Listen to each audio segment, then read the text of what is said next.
Idul Adha itu dari kata id itu kembali banyak nikmat atau terulangnya nikmat-nikmat yang diberikan oleh Allah Subhanahu wa taala. Kemudian Al-Adha ini banyak yang mengatakan terkait dengan ibadah penyembelihan kurban disebut Idul Adha atau Idul Kurban. Saya cerita sedikit tentang sejarah Idul Adha. Dulu ada seorang malaikat yang menjelma sebagai manusia dan beliau ini komunikasi dengan Nabi Ibrahim. Sebelum saya cerita jauh, saya katakan juga saya ingatkan lagi bahwa cara berpikir kita sebagai mukmin itu harus berpikir awal al-khilqah. Awal kita dijadikan oleh Allah Ta'ala, yaitu Nabi Adam materinya dari tanah, nyatanya bisa jadi Nabi Adam. Kita dari sperma, nyatanya bisa jadi manusia. Dengan konstruksi yang sempurna. Dengan cara seperti ini, nanti bayangkan kekuasaan Allah yang tidak terbatas menjadi mudah. Saya teruskan, si malaikat tadi tanya ke Nabi Ibrahim, saya minta kambing kamu. Oh ya, silahkan. Asal kamu melantunkan kalimat tasbih, terus dibaca tasbih, indah sekali, merdu, terus bisa minta tambahan kambing, ya. Sampai beberapa kali. Demi Allah, ini baru kambing, baru hewan. Andaikan anak saya pun, kalau demi Allah saya kurbankan. Singkat cerita, versi riwayat ini, suatu saat Nabi Ibrahim diuji dengan dimintanya anak untuk dikurbankan. Ketika beliau atas nama seorang bapak agak keberatan, terus diingatkan ulang oleh Allah Ta'ala, janji beliau demi Allah, anak pun saya kurbankan. Walhasil akhirnya beliau melakukan itu. Dan karena Allah hanya menguji, tidak niat betulan supaya anak itu disembelih, akhirnya diganti oleh kambing. Jadilah tradisi kurban itu pakai kambing. Kemudian secara fikih, ada padanan-padanan yang cukup menggantikan kambing, yaitu ada sapi, ada unta, dan seterusnya, dan seterusnya.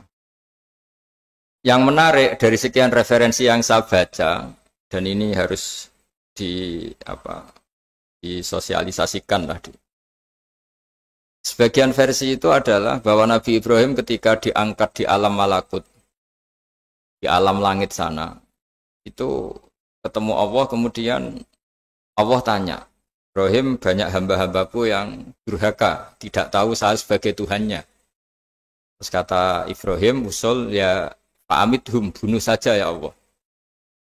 Setelah itu tanya lagi, ada yang pezina, ada yang koruptor, ada yang pokoknya dosa-dosa yang buruk sekali. Dan di semua itu Nabi Ibrahim usul, mereka hidup di bumi engkau ya Allah, makan rezekimu ya Allah, maka mereka enggak sopan sekali, enggak ngerti engkau. Terus singkat cerita minta itu diadab, siksa. Suatu saat, versi referensi ini di kitab Hikam, kalau di kitab saya halaman 15 juz 2, suatu saat Nabi Ibrahim itu diminta sama Allah menyembelih Ismail. Citra ini penting sekali. Setelah disuruh menyembelih Ismail, Nabi Ibrahim komplain. Ya Allah, ini anak saya, samratu fuadi, buah hati saya, kenapa engkau seenaknya minta saya sembelih? Enggak bisa ya Allah, ini samratu fuadi, buah hati saya. Terus kata Allah, orang-orang yang durhaka yang kamu usulkan supaya saya bunuh, itu hamba saya menciptakan mereka, dan saya mencintai mereka, karena itu ciptaan saya. Anda enak saja usul saya matikan, saya bunuh. Sekarang ketika Anda usul, saya tidak mikir. Kenapa ketika saya usul, kamu mikir? Terus akhirnya Nabi Ibrahim mau oke, ya Allah. Setelah itu, terus semenjak itu Nabi Ibrahim itu begitu sayang sama hamba-hambanya Allah. Sehingga dari cerita yang paling masyhur, ketika Abu Bakar As-Siddiq begitu lemah lembut sama hamba-hamba Allah yang lain, Nabi Muhammad mensepadankan dalam hal ini sama Nabi Ibrahim, hati kamu sehalus Ibrahim.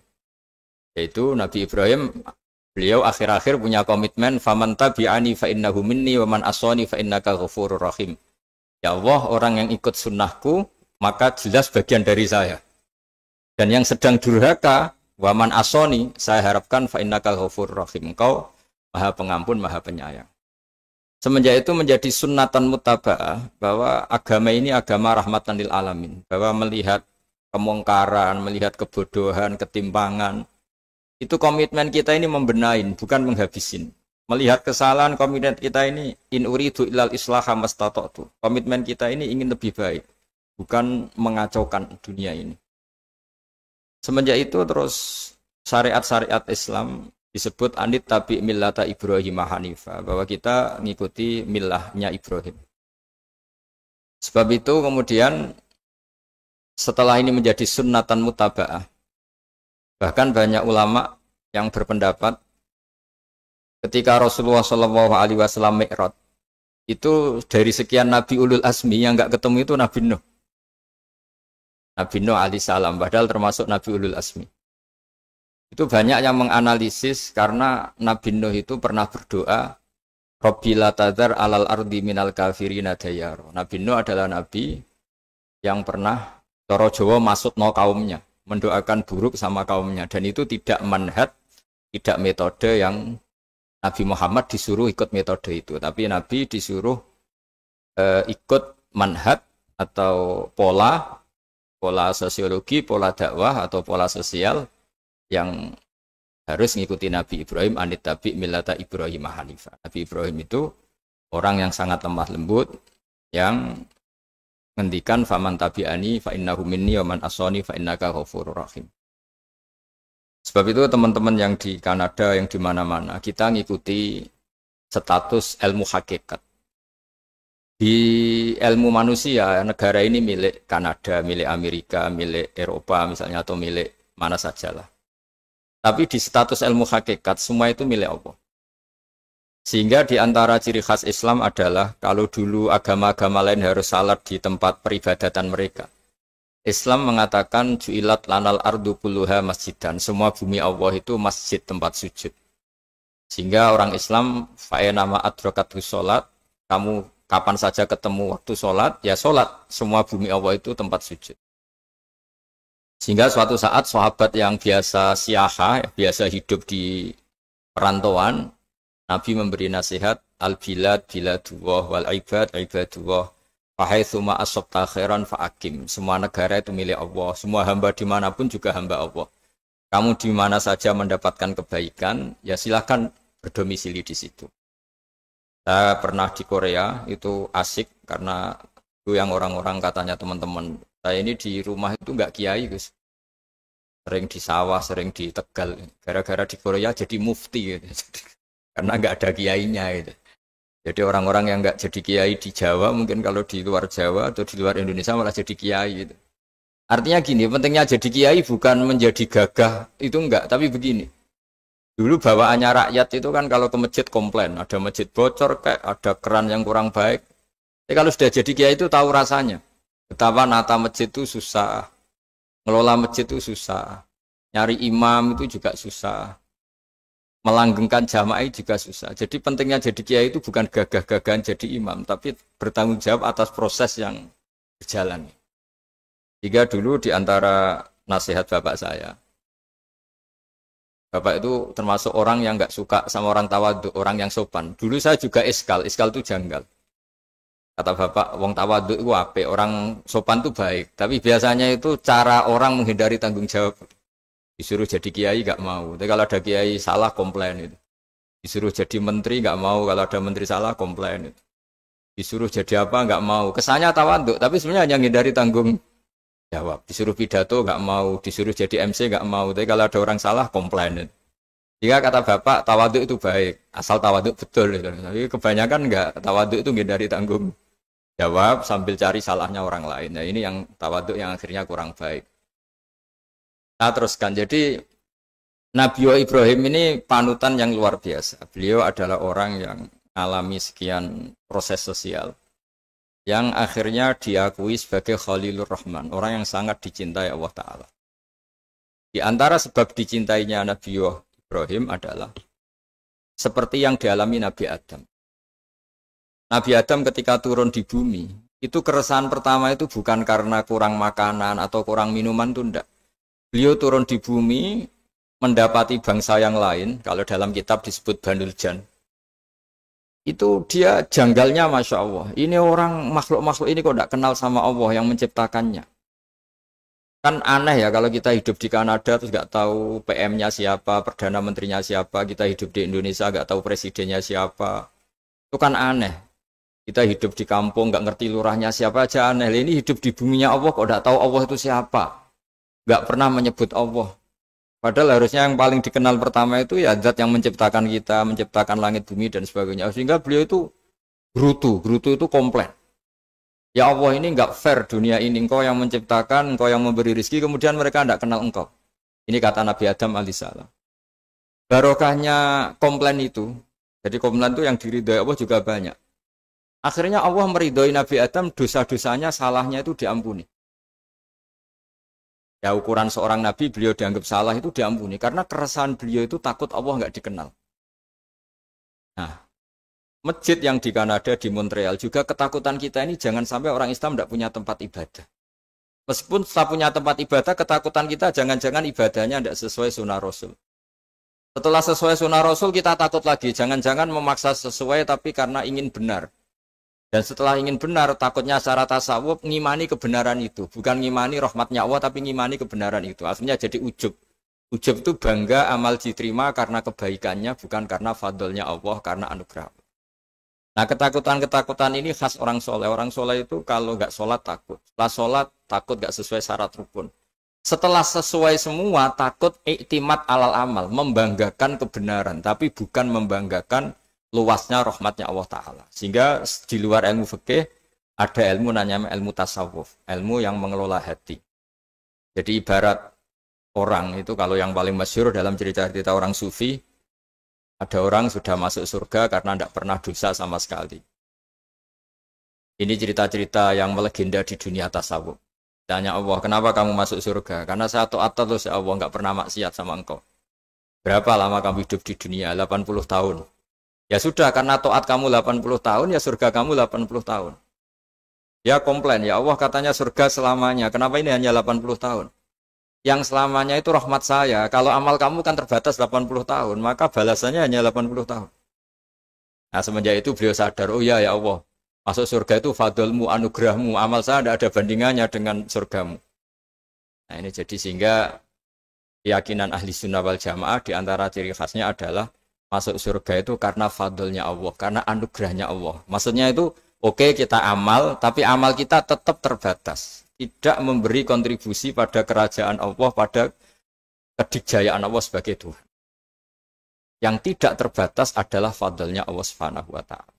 Nah, keresahan-keresahan ini kemudian yang diwariskan oleh para nabi ke ulama-ulama. Di keresahannya ulama itu mirip-mirip keresahan nabi. Nabi dulu itu sampai dakwah, sampai sosialisasi kebenaran itu takut Allah itu la yuzkaru fi mulki. Allah tidak disebut, tidak menjadi aktor. Kan tidak fair kita misalnya nempat di negara orang terus nggak tahu duta besarnya siapa, terus kalau ngurus paspor di mana, ngurus visa di mana. Ini sama, kita hambanya Allah tapi nggak pernah ngurus status kehambaannya. Harusnya kita ngurus status kehambaan kita dengan sholat, berarti kehambaan kita hidup. Dengan baca tasbih berarti kehambaan kita hidup. Makanya dalam sebuah ayat disebutkan masuk surga itu gampang, yang susah itu kamu masuk status kehambaan itu. Makanya disebut ya aja Tuhan nafsul mutmainnah irji'i ila rabbiki radiyatan mardiyah. Pertama apa? Fadkhuli fi ibadi. Kamu harus masuk status sebagai hambaku dulu. Baru wadkhuli jannati, baru kamu masuk surga. Jadi orang boleh nikmati fasilitas negara lain kalau visa paspornya disahkan. Orang boleh masuk surga kalau status kehambaannya disahkan oleh Allah Subhanahu wa Ta'ala. Nah, lalu status kehambaan itu dimulai dari mana? Secara fisik kita sujud. Anggota tubuh yang begitu terhormat, namanya kepala, kita tundukkan kepada Allah Ta'ala. Hati kita, akal kita yang ingin menguasai dunia, misalnya, ambisi itu kita kalahkan untuk hanya tunduk kepada aturan-aturan Allah Subhanahu wa Ta'ala. Kekhawatiran kita akan menghadapi alam akhirat, nah ini yang penting. Nanti setelah kita mati kayak apa, jadi debu, jadi tanah, lalu bangkit kita gimana? Sebagaimana mukadimah saya, ingatlah an-nas'atil ula.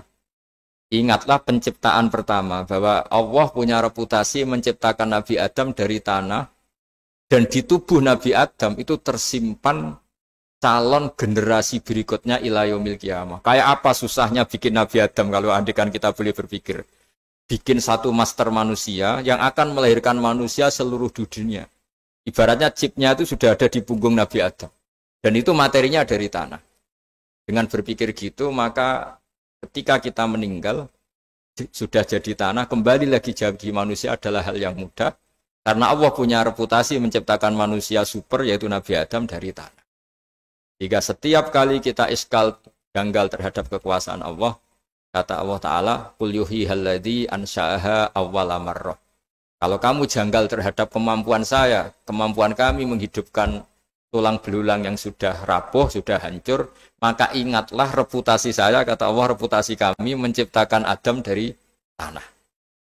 Ya, para nabi itu, ini semoga teman-teman yang di Kanaja masih ingat betul iman yang dilatih para guru kita di Jawa, di Indonesia. Para nabi itu saking imannya sama Allah, itu tidak ada, sampai kasarnya itu nggak tahu bedanya antara hal itu masuk akal maupun tidak. Saya beri contoh begini, kalau dalam ilmu tauhid, dan ini harus kita latih terus sampai ketemu Allah Ta'ala. Ketika telur jadi ayam, itu sebetulnya itu kita juga tidak ikut mampu bikin telur jadi ayam. Tapi berhubung sering terjadi, kita bilang telur jadi ayam itu mungkin. Mungkin itu ya mungkin sering terjadi. Padahal sering terjadi ini juga tidak yang jenis kita ikut berkontribusi. Lalu ketika sering terjadi ini kita bilang itu mungkin. Padahal saat kita bilang mungkin, juga hakikatnya kita tidak ikut menciptakan telur menjadi ayam. Lalu karena seringnya telur jadi ayam, kita bilang telur jadi ayam itu mungkin. Mungkin itu gak muhal. Begitu juga bebijian, nanti jadi pohon besar yang rindang, yang berbuah, kita katakan mungkin. Kenapa kita katakan mungkin? Karena itu sering terjadi. Toh kita pun tidak ikut menciptakan biji jadi pohon besar, telur jadi ayam. Artinya apa? Zaman sesuatu itu sering terjadi, kita pun sebetulnya tidak pernah ikut menciptakan. Hanya menyaksikan sering, terus kita bilang itu mungkin. Tapi kita tidak memberi kontribusi sama sekali. Semua itu karena kudrohnya Allah, kemampuan Allah. Lalu ketika ada orang yang bilang, batu ini bisa melahirkan onta. Kita bilang mohal, batu itu tidak mungkin melahirkan onta. Tapi kalau seorang nabi itu nggak tahu bedanya antara batu melahirkan onta dengan indukan onta melahirkan onta. Karena nabi-nabi itu makomnya sudah sangat tinggi. Ketika onta induk melahirkan onta juga tidak atas kemampuan onta induk. Onta induk tidak punya kemampuan menciptakan onta. Juga karena kudrohnya Allah Ta'ala. Sehingga kalau batu mengeluarkan onta juga mungkin kalau Allah menghendaki. Hingga ketika Nabi Soleh diminta kaumnya, apa bukti engkau Nabi? Tunjukkan ayat kalau engkau Nabi. Yang kamu minta apa? Seekor onta keluar dari batu besar ini. Nabi Soleh dengan entengnya berdoa sama Allah dan keluarlah onta keluar dari batu. Nah itu makom yang paling tinggi. Makom paling tinggi itu kita mendudukkan Allah sebagai zat yang tidak terbatas kudrohnya. Hingga para nabi itu terus punya mukjizat. Nah, mukjizat itu untuk mengingatkan ulang bahwa Allah itu tidak terbatas kemampuannya. Bagaimana unta keluar dari batu besar zaman Nabi Soleh, zaman Nabi Muhammad air keluar dari jemarinya Rasulullah SAW, Nabi Ibrahim dibakar tidak mempan, tetap sehat, tetap bugar. Karena semua ini sebagai bukti bahwa kudrohnya Allah tidak terbatas. Iman-iman seperti ini harus kita jaga. Apapun rasionalitas kita, dan meskipun kita selalu rasional, tetap menyisakan iman bahwa kudroh Allah itu tidak terbatas. Sehingga ketika ada cerita kematian orang soleh itu ditangisi langit dan bumi, kita tidak usah iskal, tidak usah janggal. Masa bumi bisa menangis? Karena kita yang sekarang bisa nangis adalah materinya dari tanah. Materinya dari bumi. Terus iman ini kita jaga sehingga kalau kita yasinan, masih ingat, Allah kalau mengingatkan kudrohnya yang tidak terbatas, manusia disuruh ingat, Qul yuhyihal ladzi ansha'aha awwala marrah. Kamu harus ingat bahwa Allah itu yang menghidupkan kamu, menghidupkan semuanya ketika kamu belum menjadi seperti ini. Jadi intinya itu kita ingat meskipun telur itu lazim jadi ayam, tetap tidak karena kudrohnya ayam itu, tapi karena kudrohnya Allah. Indukan unta melahirkan anak unta juga bukan kemampuan indukan unta, karena ini juga makhluk yang lemah, tapi juga kemampuan Allah Subhanahu wa Ta'ala. Jika dengan demikian kita termasuk hamba Allah sesuai target yang diingatkan Allah. Falamma tabayyana lahu qala a'lamu annallaha ala kulli syai'in qadir. Hamba Allah yang baik adalah hamba ketika menyaksikan fenomena apapun, semua itu li ta'lamu annallaha ala kulli syai'in qadir wa annallaha qad ahata bi kulli syai'in ilma. Apapun di alam raya ini semuanya itu bukti bahwa Allah ala kulli syai'in qadir, Allah kuasa dan Allah meliputi semua makhluknya dalam pandangannya, dalam pantauannya. Jadi saya mohon teman-teman yang di Montreal, yang di Kanada juga di manapun harus ingat status hakikat bahwa al-bilad biladullah wal ibad ibadullah fa haitsu ma asabta khairan fa'akim. Negara hakikatnya milik Allah, semua hamba juga milik Allah. Di mana saja kamu berada dan menemukan kebaikan, silahkan hidup di situ. Tentu dengan sosialisasi yang baik, baik dengan non-muslim maupun dengan muslim, karena Allah mengajarkan waqulu linnasi husna. Ajaran Islam adalah rahmatan lil alamin, rahmat bagi semua. Tentu tidak henti-hentinya kita menjelaskan kebenaran yang diinginkan oleh Allah Subhanahu wa Ta'ala. Saya kira demikian karena saya juga ini di sini sudah malam. Jadi saya mohon maaf mungkin tidak bisa ikuti tanya jawab karena di sini sudah malam, apalagi tadi habis takziah saya karena ya ada mas saya yang sudah sepuh sekali wafat, terus tadi barusan datang, jadi mohon maaf tidak mengikuti acara mulai pertama. Tapi saya mohon ayat-ayat Quran yang saya terangkan tadi bahwa untuk mensifati Allah kudrohnya tidak terbatas. Ingatlah bahwa kita yang secerdas ini, yang sehebat ini, kita semua manusia yang cerdas begini, matanya bisa melihat, hatinya bisa merenung, otaknya bisa berpikir cerdas, itu dari materi tanah. Dan Allah mampu. Allah bisa bikin orang miliatan gini dari satu orang manusia namanya Nabi Adam. Kayak apa susahnya bikin konstruksi Nabi Adam kalau boleh dibahasakan. Dan itu Allah punya reputasi mampu. Dengan cara seperti itu kita akan gampang iman bahwa kita setelah meninggal dan menjadi tanah, ya sama seperti kita masih hidup. Zaman kita hidup ya tidak tahu cara kerja jantung kita, nafas kita, uratnya gimana, terus sistem tubuh. Meskipun ilmu medis ngerti mengurai itu, tapi tetap saja hanya ngerti, tidak menciptakan. Yang menggerakkan jantung, organ tubuh kita tetap Allah Subhanahu wa Ta'ala. Dia yang Al-Fa'idul Mukhtar, dia yang semuanya mengendalikan kita. Artinya zaman kita hidup pun sebenarnya kita yang tidak mengendalikan kita. Nafas kita ya dalam kendali Allah, ikhtiar kita dalam kendali Allah. Sama setelah kita mati juga dalam kendali Allah. Ya guru-guru kita semuanya melatih inna sholati wa nusuki wa mahyaya wa mamati lillahi rabbil alamin. Hakikat ibadah kita, hakikat hidup kita, hakikat mati kita, semuanya tidak dalam kendali kita. Semua itu dalam kendali Allah Ta'ala. Dengan demikian terus kita insya Allah ingin jadi hambanya dulu. Baru setelah jadi hambanya, baru sah menjadi ahli penghuni surganya.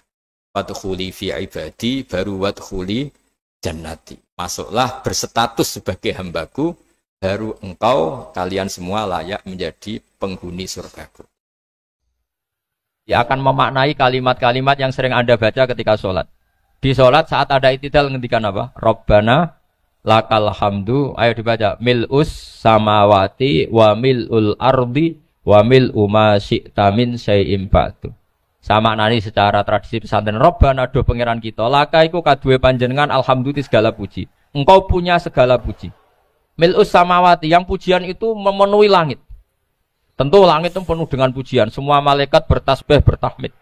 Karena malaikat tidak ada yang kerja di pabrik, itu tasbih terus gitu. Gak ada yang nyari uang gitu. Enggak ada yang cari won ya. Kalau di sini enggak, kiainya aja nyari uang. Terusannya apa? Wamilul ardi, dan pujian itu memenuhi bumi. Korea termasuk bumi Allah apa enggak? Jadi saya sudah menduga suatu saat Korea itu ya penuh dengan pujian. Dan ini betul. Siapa yang ngira kalau di bumi Korea ada yang hafal lagu Sakduna itu? Itu lagu kesayangan guru kita semua, Kiai Haji Maimun Zubair. Gak ada yang ngira. Siapa yang ngira kalau di sini ada ngaji seperti ini? Di Rusia juga sama. Uni Soviet itu negara ateis. Tapi lama-lama pecah karena Glasnost itu dan Perestroika itu. Kemudian menjadi pecahan-pecahan negara Muslim. Ada Uzbekistan, Tajikistan, Ceknya, semuanya menjadi negara apa? Muslim. Karena dari awal lakal hamdu mil'us samawati wa mil'ul ardi. Dan pujian itu pasti memenuhi langit, juga memenuhi bumi. Kalau Anda baca itu di Indonesia, mungkin wajar. Di Indonesia banyak acara-acara seperti ini. Tapi kalau di Korea, ternyata benar. Dan Anda ini kalian semua termasuk pembuktian benarnya wa mil'ul ardi. Keren kan teman? Oh keren sekali, bukan sekedar keren, keren sekali. Makanya saya jarang diundang pengajian mau, tapi diundang di Korea mau. Tapi saya ada niat datang undangan, memang saya ingin datang. Jadi, ya karena itu. Ini bentuk penghormatan saya. Bentuk penghormatan saya bahwa pada akhirnya benar-benar lakal hamdu mil'us samawati wa mil'ul ardi. Jadi Anda tidak perlu pesimis, dulu Indonesia juga seperti itu. Banyak Buddha, Hindu, semacam ateisme. Kemudian berkatnya para ulama sekarang jadi negara yang mayoritas Muslim. Korea, barokahnya orang-orang kedonyan seperti ini banyak Islam itu. Gak apa-apa.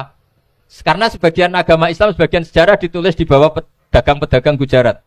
Kira-kira orang Gujarat ke Indonesia dulu yang namanya pedagang cari apa? Uang. Tapi namanya orang Islam, hatinya tetap adanya tauhid. Nyari uang ya tetap sambil dakwah. Kalau yang ke Korea langsung kiai mungkin tidak seramai ini Islam. Karena kalau kiai datang langsung dicurigai jadi misionaris. Jadi ribet malah. Tapi kalau sampean nggak ada yang curiga. Namanya pekerja, pekerja saja nyari uang. Dan itu memang fakta. Cuma kadang ya sadar terus ya bagus lah seperti itu. Nggak apa-apa. Maksud saya ini saya memberi support, memberi tasjek bahwa Allah itu luar biasa. Jadi kalau ingin menyebarkan agamanya macam-macam. Kadang kiai tidak bisa mengislamkan orang, itu anak-anak mahasiswa pacaran, itu banyak yang pacarnya itu masuk Islam. Tapi sampean jangan bilang pacaran halal, ya tidak pernah. Tapi Allah kalau menghendaki memberi hidayah itu jalannya macam-macam. Ada yang lewat kerja, coba yang bayangkan ada tahlilan di Korea itu semua kiai tidak pernah bayangkan. Tapi setelah banyak pekerja di sini, kemudian mereka insaf atau sedang insaf, tidak tahu ini. Sampai kapan insafnya juga tidak tahu. Tapi yang jelas ini hebat. Ini apa? Hebat. Tahu-tahu ya seperti ini. Makanya iman saja Rabbana lakal hamdu mil'us samawati wa mil'ul ardi. Masih ditambahi wa mil'u ma syi'ta min syai'in ba'du. Karena Allah itu zat yang tidak terperikan, zat yang tidak terbatasi. Maka pujian di langit dan bumi ini masih kurang.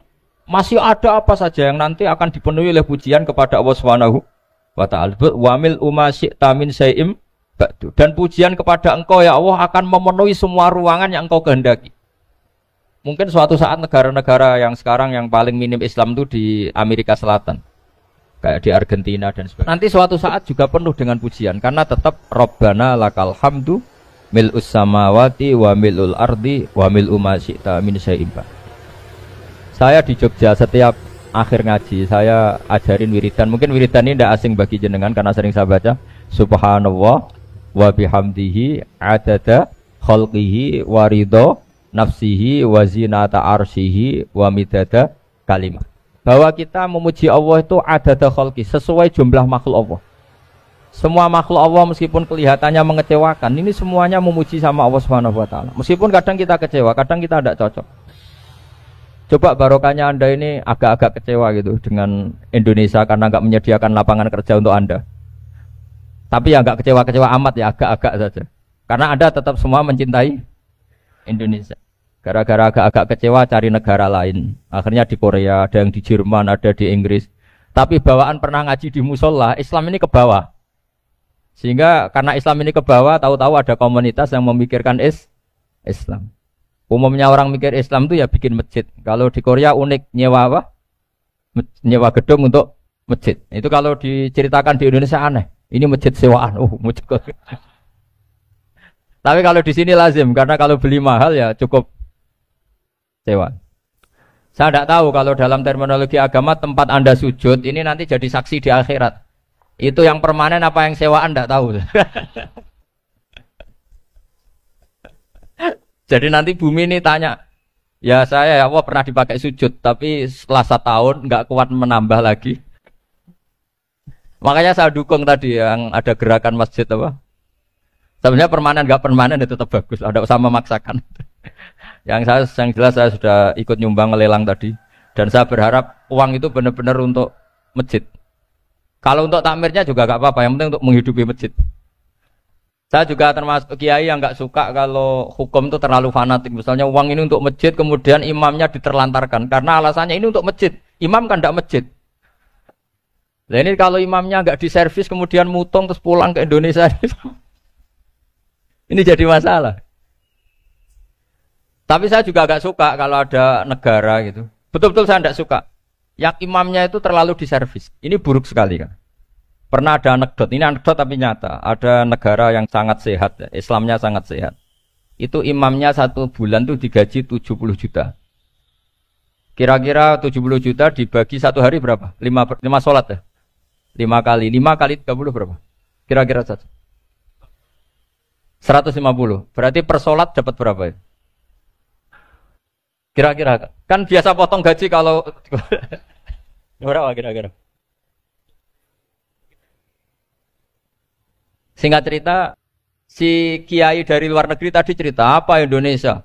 Kiainya miskin-miskin, datang ke masjid kan kadang pakai ontel, adzan sendiri, qomat sendiri, sholat sendiri kadang. Itu nasib orang-orang Sragen dan Salatiga sebagian.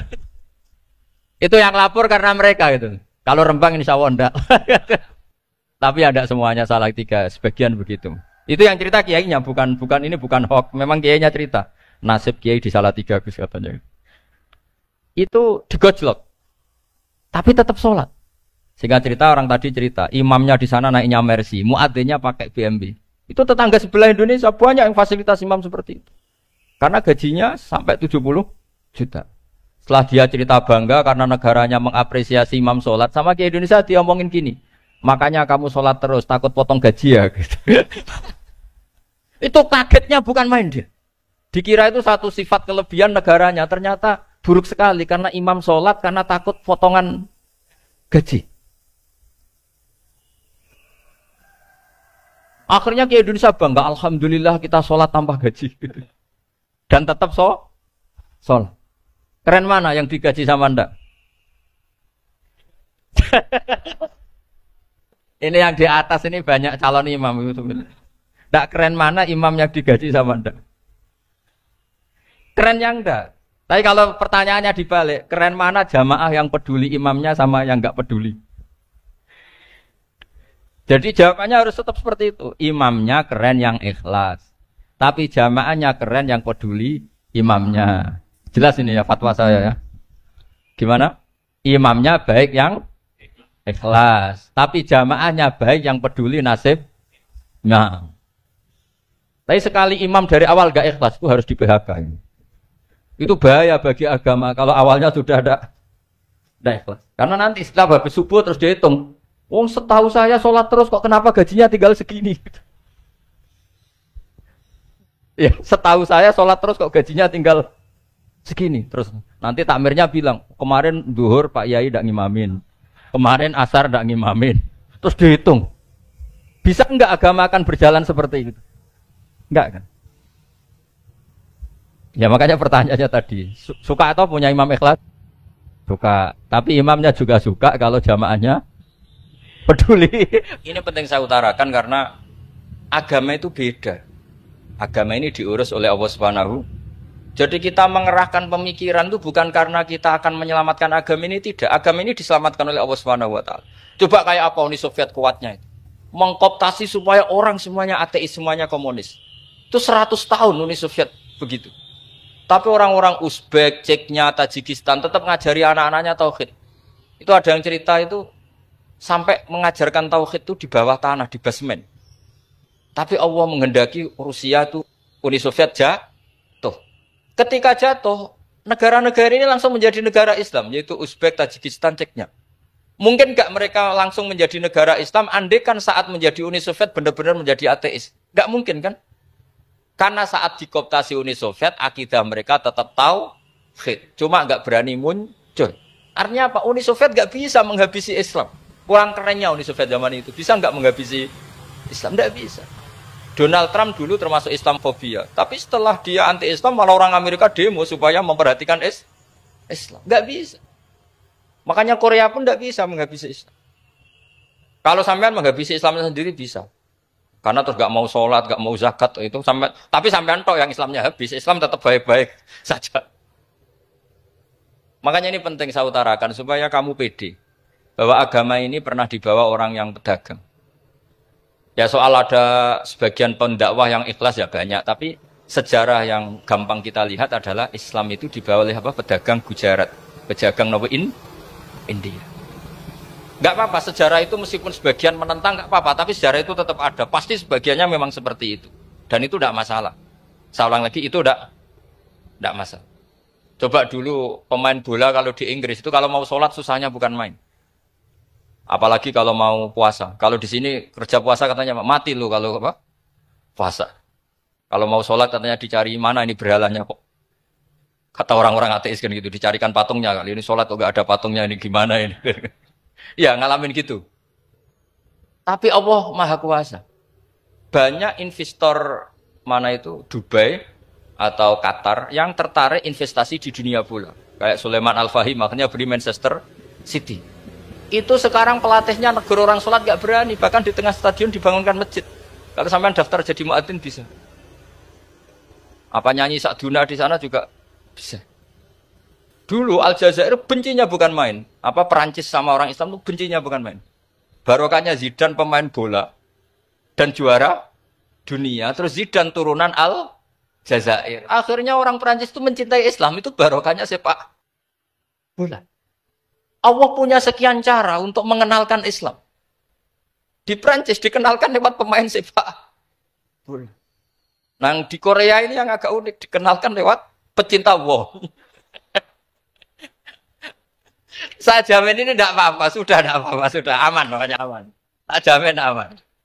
Pokoknya alhamdulillahilladzi hadana lihada wa ma kunna linahtadiya laula an hada. Karena agama ini dibawa oleh Allah Subhanahu wa taala, yang menjaga juga Allah Subhanahu wa taala. Sama tidak usah khawatir. Kalau ada kelompok tertentu yang mengkhawatirkan Islam, sekarang Islam bahaya gini-gini, itu kurang rojak, itu kurang optimis itu. Harapannya sama Allah tipis, harus ngaji lagi. Agama ini limangka nayarjuwa hawal yaumal akhir. Agama ini bagi yang terus-menerus berpengharapan kepada Allah Subhanahu wa taala. Agama ini limangka nayarjuwa, coba bahasa Arabnya roja yarju rojaan. Maknanya harapan. Jadi agama ini bagi yang selalu berpengharapan, bukan yang pesimis, bukan yang hati kecil, apalagi yang tukang putus asa. Coba agama ini begitu luar biasa dibawa orang yang macam-macam. Di Perancis itu dibawa oleh pemain apa? Bola. Ada masjid di Inggris itu ya dibawa mahasiswa-mahasiswa itu yang dulu sebagian yang nggak pernah ngaji, setelah di Inggris bikin komunitas pengajian. Di Korea dibawa di pecinta apa? Tapi lama-lama cinta Tuhan. Karena ya memang sebenarnya sudah cinta Tuhan. Cuma ya cara cinta ini nunggu punya uang Ya sudah, alhamdulillah seperti ini sudah luar biasa sudah. Insya Allah diterima oleh Allah Subhanahu wa taala. Saya selalu berharap semoga ini tetap satu bukti bahwa Allah itu harus kita sembah di mana-mana. Karena tadi Allah akan selalu Rabbana lakal hamdu mil'us samawati wa mil'ul ardi wa mil'u ma syi'ta min syai'in ba'du. Bahwa pujian kepada Allah akan selalu memenuhi langit dan memenuhi bumi. Bumi Korea termasuk buminya Allah. Makanya pegangan yang saya minta sama pengurus untuk di-share adalah apa? Dawai Rasulullah Shallallahu Alaihi Wasallam. Mungkin nanti panitia harus menge-share itu. Ini Musnad Ahmad, riwayat dari Imam Ahmad. Al-Bilad, bila dua. Sudah punya? Nanti di-share ya. Yang Al-Biladu, bila dua. Bahwa negara hakikatnya adalah negara Allah. Wal ibad, ibadullah. Semua hamba hakikatnya adalah hamba. Di hadis itu fahaitsuma asabta khairan faakim. Kapan saja kamu menemukan kebaikan di tempat Anda berdomisili, faakim, kamu enggak apa-apa di sini. Kamu di sini dapat uang, dapat masjid, dapat sewa masjid, Tidak tahu sewa apa permanen, pokoknya itu bagus gitu. Buminya dirayu, bumi meskipun ini nggak permanen, tapi tetap jadi saksi loh ya. Harus ada kompromi ini. Karena kalau dengar orang Indonesia jadi aneh, masjid kok nyewoi. Tapi aneh di Indonesia, ada aneh di sini. Sampean tenang saja. Tentu malaikat pencatat di sini juga sudah tahu kalau sebagian masjid itu sewaan. Jadi ya ada eskal-eskal amat lah, sudah. Nggak janggal-janggal amat karena kondisional apa? Jadi saya nanti minta panitia supaya mengeser tadi hadis riwayat siapa Imam Ahmad bin Hambal yang diriwayatkan oleh salah satu minal asroh al mubasysyirina bil jannah yaitu Zubair bin Awam. Nabi ngendikan al biladu biladullah, negara mana saja adalah negara Allah. Wal ibadu semua hamba adalah hambanya Allah. Fa haitsu ma asabta khairan, di mana saja kamu mendapatkan kebaikan, fa'akim, kamu tidak apa-apa berdomisili di sini. Ya saya mohon ini penting sekali. Pokoknya saya mohon kalimat tauhid ini dijaga. Karena kalimat tauhid ini kata semua ulama kasyajaratin thayyibatin asluha tsabitu wa far'uha fis sama. Dan kalimat tauhid ini pasti tu'ti ukulaha kullahinim biidzni rabbiha. Kalimat tauhid yang dibawa umat Islam seluruh dunia. Meskipun dia orang fasik, orang enggak benar, tetap tu'ti ukulaha kullahinim biidzni rabbiha. Kalimat ini akan membawa berkah bagi orang yang dihinggapi atau didomisili umat Islam. Coba sebagian nanti orang Korea menjadi Muslim itu karena di sini ada komunitas pekerja Muslim, kemudian menyisakan asarul Islam. Apa? Jejak-jejak apa? Islam. Enggak apa-apa. Pasti kalimat ini tu'ti ukulaha kullahinim bi'izni rabbiha. Jadi kalimat tauhid adalah kalimat yang kata Allah tu'ti ukulaha kullahinim bi'izni rabbiha. Anda tidak usah khawatir bahwa apa yang Anda lakukan akan ditulis oleh Allah Subhanahu wa ta'ala. Kata Allah, wa naktubu ma qaddamu wa atharahum. Gimana di surat Yasin itu? Inna nahnu nuhyil mauta wa naktubu ma qaddamu wa atharahum. Saya bisa menghidupkan orang mati dan semua amal kalian saya tulis, kata Allah. Wa atharahum, dan jejak-jejak yang pernah kalian lakukan juga ditulis. Misalnya Anda sudah pulang di Indonesia, ada orang sholat di masjid ini, oh ini era Kang ini, era Mas ini. Nanti setelah itu ya ini era Mas ini, Mas ini. Menjadi familiar Islam juga barokahnya muassis-muassis ini, pendiri-pendiri ini. Semoga kalian semua barokah dan fid dunya wal ini ya. Perasaan saya juga seluruh ulama di dunia. Saya ulang lagi, perasaan saya juga seluruh ulama di dunia.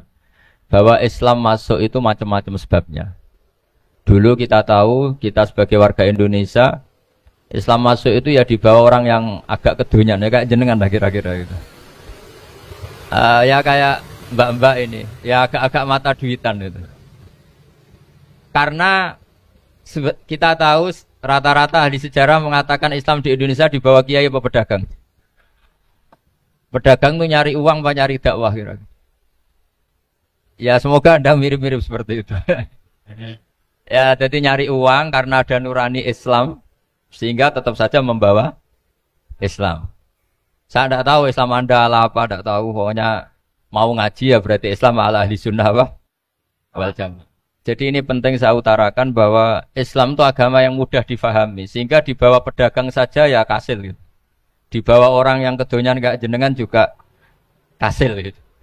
Dibawa orang baik ya kasil, dibawa orang broken juga kasil. Ini penting saya utarakan karena saya ngaji di mana-mana bilang ciri utama kebenaran absolut adalah kebenaran yang bahkan orang nggak benar saja bisa bawa. Tapi bukan berarti saya dukung Anda tidak benar, kan sudah tidak benar dulu sebelum kenal saya. Tapi nggak apa-apa, nggak benarnya umat Islam insya Allah dimaafkan sama Allah Subhanahu. Ya asal tobat maksudnya. Nggak, ini saya beri satu konstruksi pikiran yang saya sering utarakan di ngaji saya. Sampai sekarang saya coba saat tes ini kan di kampus ya, di apa bacanya ini Kim University yang global leader apa in the world itu. Ini keren lah. Jadi acara ilmiah kita ditakdir di gedung apa? Kampus, gedung universitas di begini. Kalau 1 ditambah 1 2 itu namanya hakikat.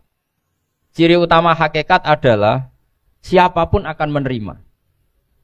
Saya sekarang tanya sama Anda, kira-kira 1 tambah 1 2 itu musuh Anda pun mengatakan 2 apa tidak?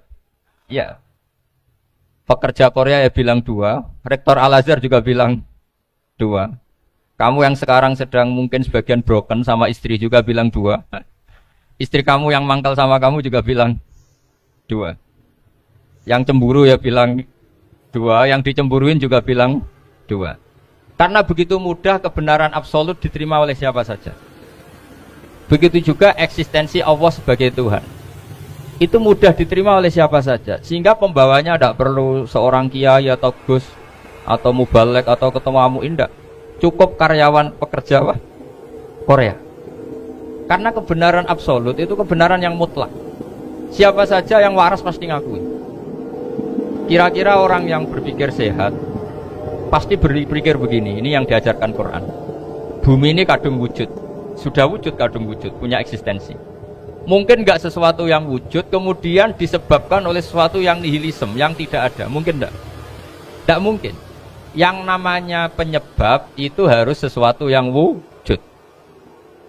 Di mana-mana penyebab itu harus punya eksistensi. Karena langit dan bumi ini kadung wujud, pasti penyebabnya adalah wujud. Karena wujud penyebab harus bersifat super. Lah bersifat super ini oleh ulama dikatakan wajibil wujud. Itu akal siapa saja akan terima. Cuma kemudian setelah nerima itu orang macam-macam cara berpikir. Mungkin orang Jawa dulu bilang itu Sahyang Widi. Kalau orang sini mungkin bilang apa itu? Dewa atau apa ya? Enggak tahu saya itu. Karena itu yang teman sampean, enggak teman saya itu. Tapi yang jelas begini, ini konstruksi ini harus kita jaga. Nanti saya bacakan teks hadis ini. Kebenaran sejati ciri utamanya adalah ada absolutisme, ada kebenaran mutlak. Ciri utama kebenaran mutlak adalah diakui bahkan oleh siapa saja, termasuk oleh orang fasik. Orang fasik itu orang nggak benar. Misalnya ada imam masjid besar Istiqlal, ditanya 1 tambah 1 bilang apa? 2. Nanti kira-kira yang lonte juga bilang apa? 2. KPK juga bilang koruptornya yang ditangkap 2. Nah, eksistensi Allah sebagai Tuhan ini kebenaran yang absolut. Maka agama ini juga boleh diterima oleh siapa saja, termasuk oleh orang fasik, orang nggak jelas. Ini penting saya utarakan karena sekarang marak kelompok yang mengatakan orang Islam kalau zina menjadi tidak muslim, orang Islam kalau korupsi menjadi tidak muslim. Salah sedikit tahlilan jadi kafir, percaya wasilah jadi itu tidak benar seperti. Karena kebenaran eksistensi itu kebenaran yang nggak bisa diganggu gugat. Seperti Anda ini kan warga Indonesia. KPK ya warga Indonesia, koruptornya juga warga. Apa setelah dia korupsi lalu tidak warga Indonesia? Tetap warga. Orang yang meyakini kalimat tauhid setelah dia salah, apa terus tidak ya tauhid? Kan tetap ya. Maka dia tetap Ini penting saya utarakan. Kalau seorang warga Indonesia yang koruptor, yang macam-macam saja tetap warga Indonesia, padahal banyak kesalahan. Karena status warga Indonesia adalah status yang permanen. Begitu juga status muslim adalah permanen bagi siapa saja yang melafadzkan la ilaha illallah Muhammadur Rasulullah. Kita tidak bisa mengkafir-kafir mereka. Itu juga yang sering dipesankan dan jadi ciri khas ulama ahli sunnah wal jamaah, tidak mengkafirkan orang Islam meskipun melakukan dosa besar. Soal dia salah nanti masuk neraka ya silakan saja, saya ada ikut, paham ya? Sampai bisa mencoba. Tapi tetap saja dia muslim. Analoginya tadi. Analoginya gampang sekali tadi. Orang Indonesia yang salah itu tidak akan merubah statusnya sebagai warga Indonesia. Karena ya memang dia berstatus warga Indonesia. Orang Islam yang sudah melafadzkan syahadat maka menjadi muslim. Saya di mana-mana berkampanye, berfatwa. Orang kafir yang 70 tahun kafir, sekali melafadzkan kalimat tauhid, itu menjadi muslim apa tetap kafir? Muslim. Masa kita yang Islam terus, yang kalimat tahlil la ilaha illallah, kemudian menjadi kafir karena kalimat itu? Itu faham aneh apa aneh?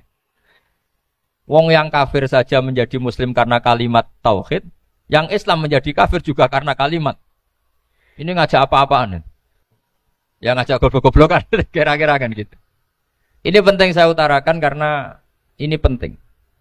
Nah, setelah kamu yakin tauhid, ciri utama tauhid itu apa? Menstatuskan sesuatu sebagaimana hakikatnya. Misalnya bumi Korea, ini statusnya tetap buminya Allah. Maka dari awal saya husnudzon sekali sama Allah Subhanahu wa taala bahwa suatu saat di bumi mana saja itu ada tahlil. Enggak ngira kan ada ateis di sini, bumi ateis kemudian ada tahlil, ada sakduna, ada macam-macam. Ini penting, jadi saya mensupport Anda, mensupport kalian semua bahwa agama ini akan diurus oleh Allah Subhanahu wa taala. Makanya Sayyidina Umar radhiyallahu anhu kalau disuruh mikir agama itu tidak mau. Enggak mau betul. Ketika Umar jadi khalifah itu puncak keemasan masa Islam. Semuanya stabil, semuanya hebat. Sampai Irak, Iran zaman itu Persia masih. Semuanya Mesir.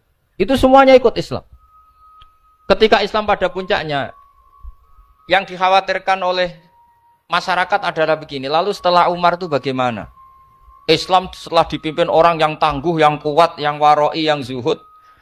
Lalu setelah Umar itu gimana? Tapi Umar disuruh mikir gak mau. Sampai setiap Abdullah bin Umar jalan-jalan di kampung-kampung itu abahnya dianggap pecundang. Tahu sampean pecundang? Orang yang gak tanggung jawab. Karena orang-orang bilang gini, ya Abdullah bin Umar, bagaimana pendapat Anda kalau ada penggembala kambing di tengah hutan atau di tengah padang rumput, kemudian dia ninggal gelanggang kambingnya. Kamu anggap penggembala ini gimana? Wah, itu penggembala yang dolim itu. Pasti kalau kambing ditinggal ya kacau. Apalagi ini umatur Rasulullah Shallallahu Alaihi Wasallam. Ini abah kamu tidak pernah wasiat, tidak pernah ngatur suksesi. Lalu Islam setelah dia bagaimana? Suruh dia ngomong penggantinya siapa? Karena beliau sudah sepuh, harus ada suksesi. Akhirnya Abdullah bin Umar lapor ke Umar. Ini gimana abah orang mengkomplain begini. Apa kata Umar? Agama itu beda dengan kambing katanya. Agama itu milik Allah Subhanahu. Mbok saya pikir, tidak saya pikir tetap jalan. Nah ini terbukti. Jangan ulama ya ndak, mufti ya ndak, tapi bisa menjalankan agama. Kalau agama sampean pikir malah rusak. Sudah pokoknya lakukan saja, tidak usah dipikir. Akhirnya betul. Karena agama ini milik Allah.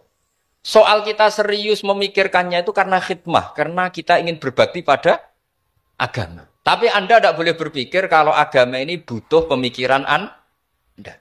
Beda loh ya. Kita khidmah agama serius karena kita ingin mengkhidmai agama. Tapi agama ini tidak pernah butuh kita. Karena agama ini akan diurus oleh Allah Subhanahu.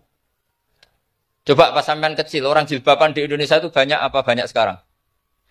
Banyak sekarang. Kiainya mutu orang dulu apa mutu orang sekarang? Tapi perkembangan Islam itu ramai sekarang apa ramai dulu? Ramai sekarang. Islam menyebar di seluruh dunia itu zaman Wali Songo, zaman sampean keren mana? Keren sekarang. Kualitas solehnya sampean sama Wali Songo? Wali Songo. Ini betul. Karena agama ini diurus oleh Allah Subhanahu. Sayyidina Umar, agama ini innallaha ta'ala yahfadzu dinah. Innallaha ta'ala la yudhi'u khilafatahu waladina. Allah itu tidak akan menyia-nyiakan agamanya. Ini terbukti. Agama ini pernah dipimpin orang terbaik di dunia, yaitu Rasulullah SAW. Ketika beliau intaqala ila rafiqil ala, ketika beliau pindah ke alam sana, diteruskan oleh sahabat yang tentu jauh di bawah Rasulullah. Diteruskan tabi'in, diteruskan para wali songo, diteruskan sang sampean yang jauh di bawah wali songo. Sejauh-jauhnya. Tapi agama jalan sampai Korea. Agama jalan sampai apa? Dulu wali songo itu hanya sampai Mojokerto, sampai Tulungagung. Di bawah sampean, Klayaban sampai mana ini? Korea. Coba kalau Allah tidak ngurus, nggak bisa. Yang gerakkan hatinya sampean peduli sama masjid siapa? Allah Subhanahu wa taala. Yang menggerakkan hati sampean peduli sama agama siapa? Tapi yang menggerakkan sampean ke Korea apa? Uang kan?